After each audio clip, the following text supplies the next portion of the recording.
వేసవి వచ్చిందంటే చాలు ఉష్ణోగ్రతలు 40 డిగ్రీలు మించిపోతాయి. అయితే ఈ వేడి నుంచి తప్పించుకోవడానికి, ఉపశమనం పొందడానికి చాలా మంది కూల్ డ్రింక్స్ తాగుతుంటారు.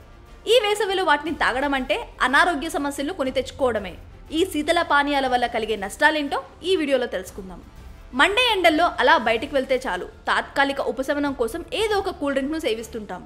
తీయగా, చల్లగా ఉంటుంది కాబట్టి దాహార్తిని తీర్చుకునేందుకు ఎంతో ఇష్టంగా వీటిని తాగుతుంటాం. కానీ మనం అనుకున్నట్లు కూల్ డ్రింక్స్ మన దాహాన్ని తీర్చదంట.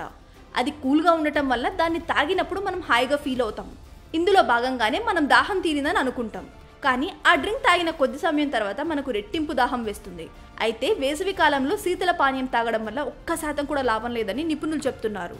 వేసవిలో మనం బయటకు వెళ్ళాలంటే మన శరీరంలో సోడియం కావాలి. కానీ కూల్ డ్రింక్స్ తాగడం వల్ల వీటిలో ఉండే పొటాషియం బాడీలోని సోడియం శాతాన్ని తగ్గించేస్తుంది. అందువల్ల మనకు వడదెబ్బ తగిలే అవకాశం ఎక్కువగా ఉంటుంది. కూల్ డ్రింక్స్ లో రుచి రావడానికి వివిధ రకాల హానికరమైన రసాయనాలను కలుపుతుంటారు. దీనివల్ల గొంతు సమస్యలు తలెత్తుతాయి.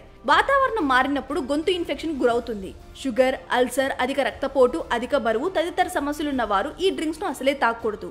దీనివల్ల హార్ట్ అటాక్ వచ్చే అవకాశం కూడా లేకపోలేదు. వీటిలో ఫాస్ఫరస్ అధికంగా ఉండటం వల్ల మన పళ్ళను డ్యామేజ్ చేస్తుంది. సో వీటికి దూరంగా ఉండటమే బెటర్. అయితే వీటి బదులు మనం పండ్లను తినడం చాలా మేలు.